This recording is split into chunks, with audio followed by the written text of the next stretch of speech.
நீங்கள் பார்த்துக் கொண்டிருப்பது QK நியூஸ் டிவியின் தமிழ் ஒளிபரப்பு.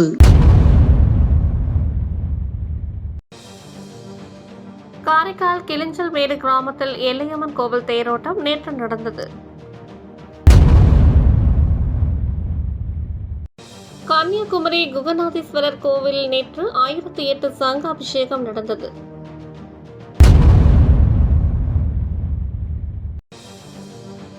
காஞ்சிபுரத்தில் கருணாநிதி பிறந்தநாள் பேச்சு போட்டியில் வெற்றி பெற்ற மாணவிகளுக்கு கலெக்டர் கலைச்செல்வி பரிசு சான்றிதழ் வழங்கினார்.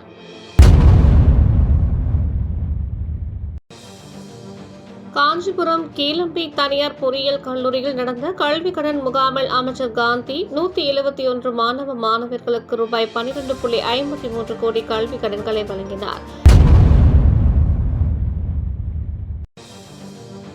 சேலம் மாவட்ட வருவாய் அளவில் பள்ளி மாணவ மாணவிகளுக்கான குடியரசு தின விழா தடகள போட்டியை சேலம் பெரியார் பல்கலைக்கழகத்தில் கலெக்டர் பிருந்தா தேவி தொடங்கி வைத்தார். திருவண்ணாமலை அடுத்த கனந்தம்பூண்டி கிராமத்தில் இலங்கை தமிழர்களுக்கான புதிய வீடுகள் கட்டுமான பணிகளை அமைச்சர் சாமுநாசன் ஆய்வு செய்தார்.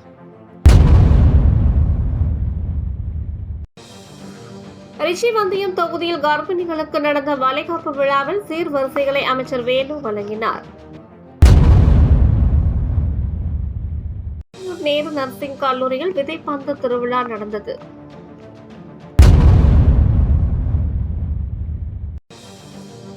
கோவையில் நேற்று நடந்த மக்கள் குறைதீர் கூட்டத்தில் பிற்பட்டோர் நலத்துறை சார்பில் பயனாளிகளுக்கு நலத்திட்ட உதவிகளை கலெக்டர் பவன்குமார் வழங்கினார். திருவாரூரில் மக்கள் குறைதீர் கூட்டத்தில் அரசின் பல்துறைகள் சார்பில் நலத்திட்ட உதவிகளை கலெக்டர் மோகனச்சந்திரன் வழங்கினார். கிருஷ்ணகிரி அணையிலிருந்து உபரி நீர் திறந்துவிடப்பட்டதால் தென்பெண்ணை ஆற்றில் வெள்ளம் ஆர்ப்பரித்து செல்கிறது. தஞ்சையில் முதலமைச்சர் கோப்பைக்கான விளையாட்டுப் போட்டிகளில் இறகுப்பந்து போட்டிகள் வென்ற மாற்றுத்திறனாளி மாணவ மாணவியர்கள் கலெக்டர் பிரியங்கா பங்கஜத்தை சந்தித்து வாழ்த்து பெற்றனர்.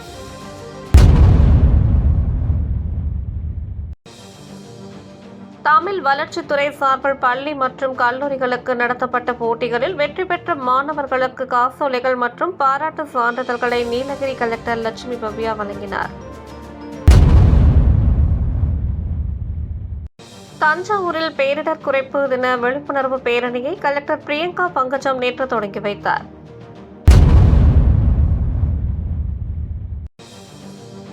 தஞ்சை சங்கமம் நம்ம ஊரு திருவிழா கலை நிகழ்ச்சி மற்றும் உணவு திருவிழாவை கலெக்டர் பிரியங்கா பங்கஜம் துவக்கி வைத்தார். முரசொலி MP மேயர் சன் ராமநாதன், துணை மேயர் அஞ்சுகம் பூபதி உள்பட பலர் உடன் உள்ளனர்.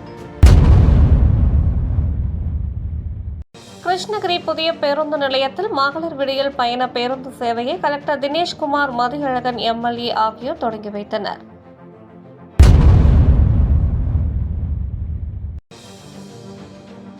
திருநெல்வேலி அரசு மருத்துவக் கல்லூரி மருத்துவமனை வளாகத்தில் இதய குறைபாடு உள்ள குழந்தைகளுக்கான முகாமை கலெக்டர் சுகுமார் துவக்கி வைத்து பார்வையிட்டார்.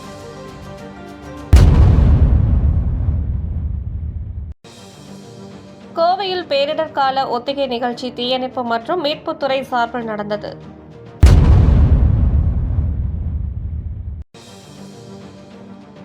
திருவண்ணாமலை அக்டோபர் 13 திருவண்ணாமலை தூய்மை அரணை சார்பில் குப்பை அகற்றும் பேட்டரி வாகனத்தை மாண்புமிகு பொதுப்பணித்துறை நெடுஞ்சாலைத்துறை அமைச்சர் ஏவா வேலு அவர்கள் வழங்கினார்கள். உடன் கழக தோழர்கள் அனைவரும் கலந்து கொண்டார்கள்.